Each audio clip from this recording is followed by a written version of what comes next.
फंदा। रोहित कुमार एक कम गो और बेज़रर आदमी था। वो वीके कारपोरेशन में एक अकाउंटेंट की हैसियत से मुलाजिम था। उसका दुश्मन कैलाश हाल ही में आया था, बल्कि आया नहीं, बुलाया गया था। वो एक बेहतरीन सेल्समैन था। इसकी मकनातीसी शख्सियत और बेपनाह सलाहियतों पर कोई भी कंपनी फख्र कर सकती थी। यही वजह थी कि कारपोरेशन के सदर ने कैलाश को एक दूसरी कंपनी से तोड़ा था। ये वाकया सुन सीट क्लब से शुरू हुआ था।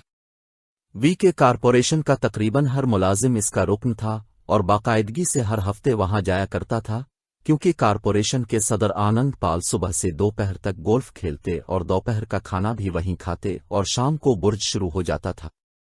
दूसरे मुलाजमीन आमतौर पर शाम के वक्त क्लब पहुंचते थे। इस वाकये की इब्तिदा इस रात क्लब से वापसी पर हुई थी। तुम उसकी सेहर अंगेज शख्सियत से मशहूर हो गई थी ना माधुरी? रोहित कुमार ने अपनी पत्नी से कहा। मीर तलब के लाश से है। बहुत जोर की नींद आ रही है, सो जाना चाहिए। उसने अपने पति के सवाल को नजरअंदाज करके गहरी सांस लेते हुए जवाब दिया। रोहित कुमार ने इसके लहजे से महसूस किया कि इसमें गुनूदगी का शायबा तक नहीं था। नींद तो मुझे भी आ रही है, लेकिन पहले तुम मेरी बात का जवाब दो, उसने इसरार किया। मैं नहीं, अलबत्ता तुम उसकी शख्सियत से नजर आते हो जैसे इसने तुम पर जादू कर दिया हो, माधुरी ने बेनियाजी से कहा। क्यों तुम हर वक्त उसका जिक्र करते रहते हो? वो एक झटके से बिस्तर से खड़ा हो गया। उसने ऐश ट्रे में सिगरेट का टूटा मसला, फिर मुड़ के माधुरी की तरफ देखा। वो बदस्तूर मुंह फेरे लेटी हुई थी। वो उसको तनकीदी नजरों से इस तरह देखने लगा जैसे पहली बार देख रहा हो। वो मेकअप की मदद से उम्र बढ़ने की निशानियां छुपाने में माहिर थी। इसके चेहरे के नकूश किसी कनवारी दोशीजा की तरह दिल फरेब थे। तुम देर तक इससे घुल मिलकर बातें करती रहे, रोहित कुमार ने इस पर इल्जाम लगाने के अंदाज में कहा। वाक़ई आखिर कितनी देर? तुमने वक्त का अंदाजा तो जरूर लगाया होगा। माधुरी का लहजा तल्ख और तुंद था। अगर वो कुछ कहता तो बात बढ़ जाती और फी अलहाल वो झगड़े के मोड में नहीं था। उसने ख्वाबगाह की रोशनी गुल कर दी और खामोशी से बिस्तर पर दराज हो गया। ख्वाबगाह पर अजीब असाब शिकन खामोशी तारी थी। ऐसी अजियत में नींद आने का तसव्वुर नहीं किया जा सकता था। सच सच बुतो माधुरी। बिलाखिर इससे रहा ना गया। इसके सब्र का पैमाना लबरेज होने लगा तो उसने सुकूत को तोड़ते हुए पूछा। कैलाश के बारे में तुम्हारा क्या ख्याल है? इसे माधुरी से किसी जवाब की कोई तवक्को नहीं थी, लेकिन खिलाफ तवक्को माधुरी खामोश नहीं रही। वो बोली, मुझे तो वो बिल्कुल भी पसंद नहीं आया। वो अपनी बीवी के इस लहजे से बखूबी वाकिफ था। वो जब भी कभी किसी के मुतालिक कोई हतमी राय देती तो इसका लहजा ऐसा ही होता था, लेकिन न जाने क्यों इसे माधुरी का जवाब मुतमईन न कर सका। वो कुछ ज्यादा ही पुरएतमाद मालूम हो रही थी। हकीकत यह है कि माधुरी ने चंद लम्हों के तवक्कुफ के बाद कहा। आज की पूरी शाम काबिल नफरत थी। क्यों? इसलिए कि हर शख्स कैलाश के गिर्द परवाने की तरह मंडला रहा था। आखिर तुम्हारे सामने कैलाश की औकात और हैसियत ही किया। वो एक आम किस्म का सेल्समैन ही तो है, जिसे एक कंपनी से तोड़ा गया, लेकिन हालत ये थी कि क्लब में कोई अजनबी होता तो ये समझता था कि कारपोरेशन का सदर कैलाश है, और अब कोई मामूली क्लर्क जो बास को खुश करने के लिए इसका तवाफ कर रहे हैं। मैं पूछती हूं कि इसके पीछे हर शख्स कुत्ते की तरह दम क्यों हिला रहा था? पता नहीं, रोहित कुमार ने बेचैनी से कंधे उचकाए। दरअसल इसकी शख्सियत ही ऐसी है। वाकई? वो तंजिया हंसी। रोहित कुमार कुछ देर तक खामोशी से छत की तरफ घूरता रहा, फिर बोला। माधुरी डार्लिंग, मुझे खुशी है कि तुमने कैलाश को पसंद नहीं किया। अगर वो तुम्हें पसंद आ जाता तो मैं शायद खौफजदा हो जाता। तुम्हें खौफजदा होने की कतई जरूरत नहीं है मेरे पति देव। माधुरी ने इसे मुस्करा के देखा, फिर थोड़ी देर बाद बोली। चिल्लू, अब सो जाते हैं। लेकिन वो पिल भर के लिए भी सो ना सका और बड़ी बेचैनी से बिस्तर पर करवटें बदलता रहा और गौर से माधुरी की तरफ देखता रहा। कई मर्तबा इसने माधुरी के गहरे गहरे सांस सुनने की कोशिश की, जिनसे इसके कान आशना थे, लेकिन नाकाम रहा। हालांकि वो बिल्कुल साकित पड़ी हुई थी। माधुरी, اس نے آہستہ سے سرگوشی کی لیکن اسے کوئی جواب نہ ملا۔ پھر اسے نہ جانے کب نیند آ گئی، سونے سے پہلے تک اسے یقین تھا کہ مادھوری جاگ رہی ہے۔ پیر کے روز صبح صبح کیلاش اس کے کمرے میں آ گیا۔ ہیلو مسٹر پروہت، اس نے بے تکلفی سے میز پر بیٹھتے ہوئے کہا۔ پروہت کمار کو اس کی یہ بے تکلفی پسند نہیں آئی۔ وہ عمر میں کیلاش سے بڑا تھا اور ان کے تعلقات رسمی اور دفتری تھے۔ اسے اس کا پروہت پکارنا بہت ناگوار لگا تھا۔ وہ اسے خاموشی سے دیکھنے لگا۔ اور سواناؤ، مادھوری کیسی ہے؟ کیلاش نے سرسری انداز میں پوچھا۔ اس نے سوچا کہ ناموں کے بارے میں کیلاش کی یادداشت تیز معلوم ہوتی ہے۔ کامیاب سیلز مین کی ایک خوبی یہ تھی کہ وہ ہر شخص کا نام یاد رکھے اور اسے بے تکلفی سے استعمال کر سکے، اور اس معاملے میں کیلاش بہت آگے تھا۔ وہ کمپنی کے صدر کو بھی ان کے نام سے پکارتا تھا۔ پروہت اس کی آمد کا مقصد جاننے کے لیے بے تاب تھا۔ بظاہر کیلاش کو کاروبار کے سلسلے میں کوئی کام نہیں ہو سکتا تھا۔ ان دونوں کے شعبے بالکل جدا تھے۔ مادھوری بالکل ٹھیک ہے، پروہت کمار نے جواب دیا۔ کیا آپ کو مجھ سے کوئی کام ہے؟ نہیں، بس یوں ہی گپ شپ کرنے آ گیا تھا۔ کیا آپ بہت مصروف ہیں مسٹر پروہت؟ نہیں، اس نے انکساری سے جواب دیا۔ پرسوں رات پارٹی نہایت کامیاب اور پر لطف رہی، کیلاش نے تبصرہ کیا۔ ہفتے میں ایک دن کمپنی کے تمام سٹاف کو جمع کرنے کا طریقہ بہت عمدہ ہے۔ پال اچھا آدمی ہے۔ باس کا پورا نام آنند پال تھا۔ پروہت کمار نہ صرف اس کی بڑی عزت کرتا تھا بلکہ اس کا پورا نام بڑے احترام سے لیتا تھا۔ لوگوں کو اکٹھا کرنے کی روایت آنند پال نے ہی ڈالی تھی۔ وہ اس کمپنی کا چیئرمین تھا۔ وہ چاہتا تھا کہ کیلاش اس کا پورا نام لے لیکن وہ اس طرف کوئی توجہ نہیں دیتا تھا۔ عورتوں کا رویہ بڑا عجیب و غریب اور حیرت انگیز تھا۔ کیلاش نے ناگواری سے کہا۔ وہ اس طرح گھل مل کر باتیں کر رہی تھیں جیسے برسوں سے بچھڑی ہوئی ہوں۔ ہاں، پروہت کمار نے تائید کی انداز میں سر ہلایا۔ اور ہاں، ایک بات نوٹ کرنے والی یہ تھی کہ ساری عورتیں خوبصورت تھیں۔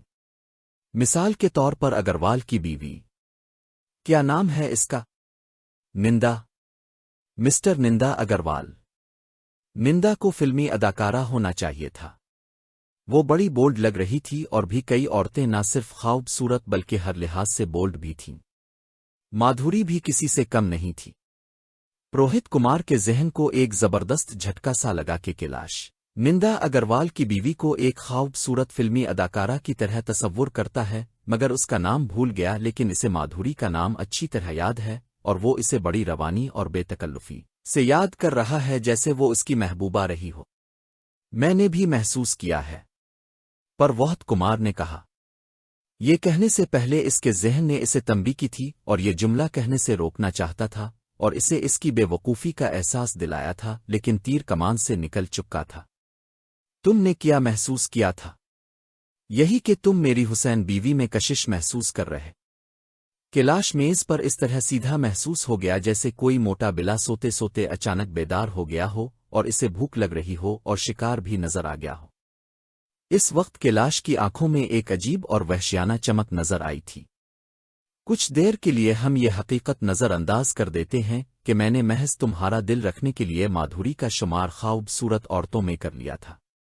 آخر تم نے یہ کیسے اندازہ کر لیا کہ میں تمہاری بیوی میں کیسے کشش محسوس کرتا ہوں؟ کیا یہ تمہاری غلط فہمی نہیں؟ نہیں، میں نے تمہیں کلب میں صرف مادھوری سے دیر تک گفتگو کرتے دیکھا تھا، پروہت کمار نے جواب دیا۔ اچھا، مجھے اندازہ نہ تھا کہ میری نگرانی کی جا رہی ہے۔ کیلاش کے ہونٹوں پر تمسخرانہ مسکراہٹ الفابیر آئی۔ میں نے یہ تو نہیں کہا کہ میں تمہاری نگرانی کر رہا تھا۔ میں نے صرف یہ کہا کہ تمہیں صرف میری بیوی سے گفتگو کرتے دیکھا تھا جو دیر تک جاری رہی تھی۔ کیلاش بے اختیار مسکرا دیا۔ مجھے نہیں معلوم تھا کہ تم ایک حاسد شوہر ہو۔ میرا خیال تھا اکاؤنٹنٹ قسم کے لوگوں میں ہر قسم کے جذبات کا فقدان ہوتا ہے۔ ان کی زندگی محض ہندسوں سے تعبیر ہوتی ہے۔ خوف زدہ ہونے کے باوجود پروہت کمار کا غصہ بڑھتا گیا۔ اس کی آواز سانس کا ساتھ نہیں دے رہی تھی۔ اس نے طیش میں آ کر کہا، میں ہر گز حاسد نہیں ہوں، اگر میں حاسد شوہر ہوتا تو شاید کلب ہی میں تمہارے چہرے کا جغرافیہ یکسر بدلا ہوتا۔ اگر ایسی بات ہے تو تم اپنی بیوی کی نگرانی کیوں کر رہے تھے؟ کیا تم اپنی بیوی پر اعتماد نہیں کرتے؟ میں اس پر اندھا اعتماد کرتا ہوں۔ پھر تمہیں مجھ پر اعتماد نہیں ہوگا۔ کیلاش کی معنی خیز مسکراہٹ اور گہری ہو گئی۔ ہم دونوں ایک ہی کمپنی میں ملازمت کر رہے ہیں اور ایک بڑے خاندان کے دو افراد کی طرح ہے۔ کیا تم مادھوری کو میرے ساتھ محفوظ نہیں سمجھتے؟ روہت کمار نشست سے کھڑا ہو گیا اور سخت لہجے میں بولا، مسٹر کیلاش، میں تم پر اعتماد نہیں کرتا۔ غصے کی شدت سے اس کا چہرہ تمتما رہا تھا۔ لیکن مجھے مادھوری پر اعتماد ہے۔ اب تم مہربانی کر کے یہاں سے چلے جاؤ، مجھے کئی ضروری کام کرنے ہیں۔ کیلاش اپنی جگہ سے ہلا نہیں۔ روہت کمار کھڑا ہوا تھا۔ میز پر بیٹھنے کے باوجود کیلاش روہت کمار سے اونچا نظر آ رہا تھا۔ اس نے پستہ قد روہت کمار کو حقارت سے دیکھا۔ اس کے چہرے پر غصے کے ساتھ ساتھ خوف کی پرچھائیاں لرز ہی تھیں۔ کیلاش کی مسکراہٹ اور گہری ہو گئی۔ وہ اس چھوٹے آدمی کے جذباتی آبال سے بے حد لطف اندوز ہو رہا تھا۔ تو تم مجھ پر اعتماد کیوں نہیں کرتے؟ لیکن تمہیں اپنی بیوی پر اعتماد تو ہے نا؟ کیوں؟ بے شک، روہت کمار نے مضبوط لہجے میں کہا۔ اب اسے اپنی بے وقوفی کا احساس ہو رہا تھا۔ اسے یہ الفاظ ادا نہیں کرنا چاہیے تھے، لیکن اب وہ کہے ہوئے الفاظ واپس نہیں لے سکتا تھا۔ وہ یہ بھی نہیں بتا سکتا تھا کہ کلب سے واپسی کے بعد سے مادھوری کا طرز عمل بڑا عجیب ہو گیا ہے۔ وہ چپ چاپ اور کھوئی کھوئی سی نظر آتی ہے۔ اس نے اپنی بیوقوفی سے مادھوری کی طرف اس کی توجہ مبذول کرا دی تھی۔ کیلاش کسی شکاری کتے کی مانند تھا جو محض اپنے شکار کی بو سونگ کے اس کی تلاش میں نکل کھڑا ہوتا ہے۔ سے کیلاش کو روکنا چاہیے۔ اگر وہ مادھوری کے پیچھے لگ گیا تو نہ جانے۔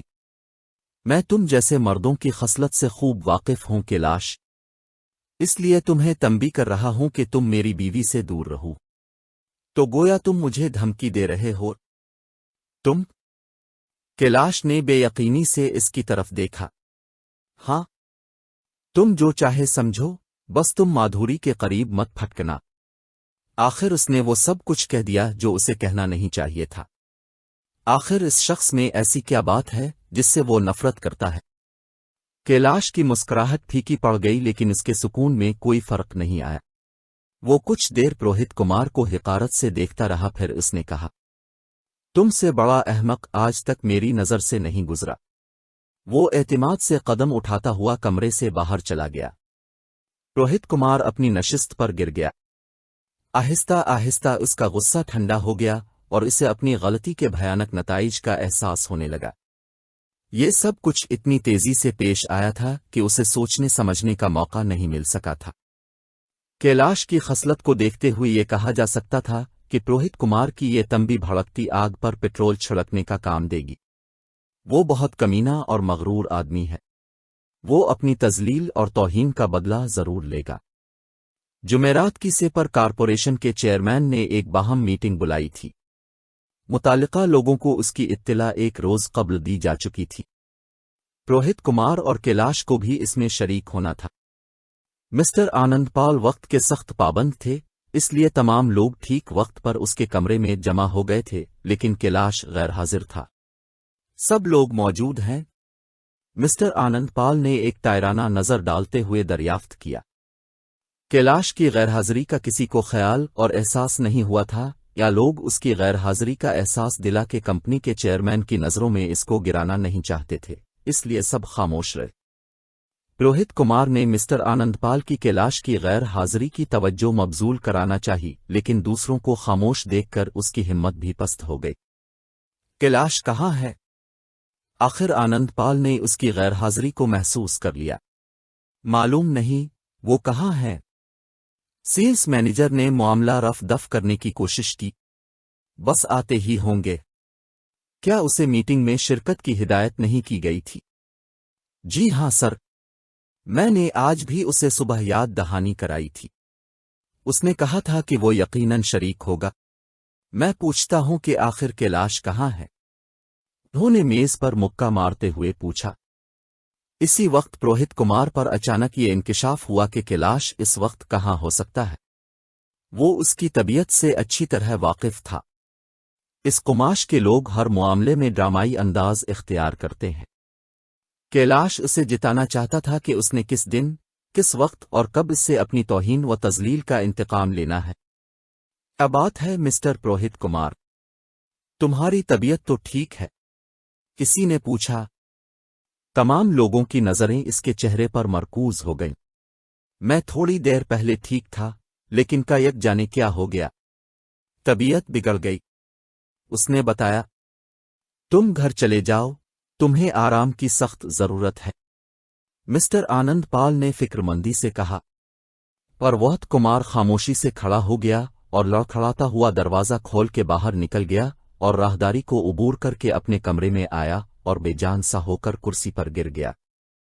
इसकी सेक्रेटरी सरला देवी उसे हैरत से देखने लगी। उसका सर चकरा रहा था और हर चीज मुतहर्रिक लग रही थी। वो किसी ख्याल पर अपनी तवज्जो मरकूज नहीं कर पा रहा था। पहले कोई औरत अंदर आई, फिर कोई मर्द अंदर आए। किसी ने इसकी मदद करना चाही तो किसी ने डॉक्टर को बुलाने का मशवरा दिया। उसने इनकार कर दिया कि उसे किसी की मदद की कोई जरूरत नहीं, डॉक्टर की भी जरूरत नहीं है। वो चंद लम्हों के बाद खुद बखुद ठीक हो जाएगा। 3 बजे के करीब इसने अपने घर टेलीफोन किया।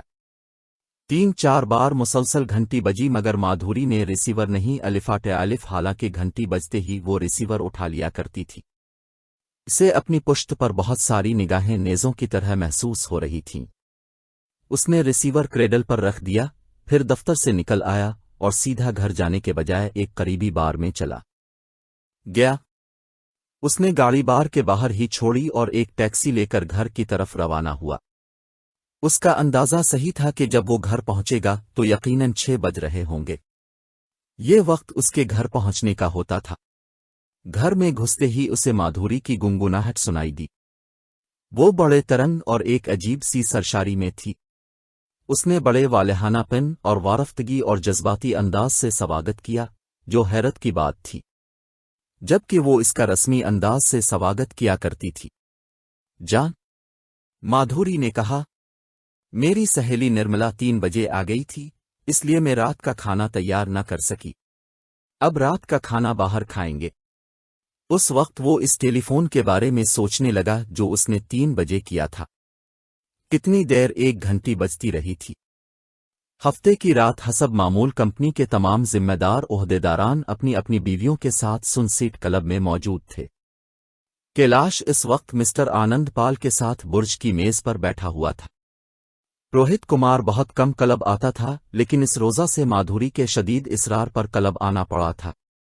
माधुरी हाल में दाखिल होते ही अपनी 2 सहेलियों की तरफ बढ़ गई। वो एक कोने में खड़ी हुई बेतकल्लुफी से बातें कर रही थीं। पुरोहित कुमार काउंटर की तरफ चला गया। उसने अपने लिए व्हिस्की का ऑर्डर दिया और सामने वाली दीवार पर लगे हुए बड़े बड़े आईनों में माधुरी को देखने लगा। चंद लम्हों के बाद माधुरी सहेलियों को छोड़कर एक बगली दरवाजे में खस गई। ये औरतों का मेकअप रूम था। इस कमरे का एक दरवाजा बाहर गोल्फ कोर्स की तरफ खिलता था। माधुरी इस दरवाजे से क्लब की इमारत की तरफ निकल गई। अगर उसकी निगाहें आईने पर जिमी हुई न हो तो वो माधुरी को बाहर जाते हरगिज नहीं देख सकता था। सावरुज गुरूब हो चुका था। बाहर हिमालय की सर्द खुश्क हवाएं चल रही थीं।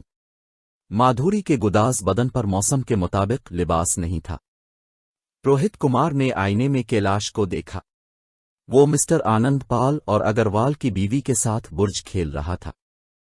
उसने फौरन खेल से हाथ नहीं खींचा। जब कुछ देर बाद इसकी हैसियत डमी जैसी रह गई तो वो माजरत करके अलिफाटे खड़ा हुआ, फिर वो भी इस रास्ते से बाहर गया और 2-3 मिनट बाहर रहकर दोबारा खेल में शामिल हो गया, जबकि माधुरी अब तक वापस नहीं आई थी। पुरोहित कुमार का गुस्सा आसमान पर पहुंच गया था। वो बेवकूफ औरत इस मर्द की चंद लम्हों की कुर्बत के लिए बाहर खड़ी ठिठर रही थी।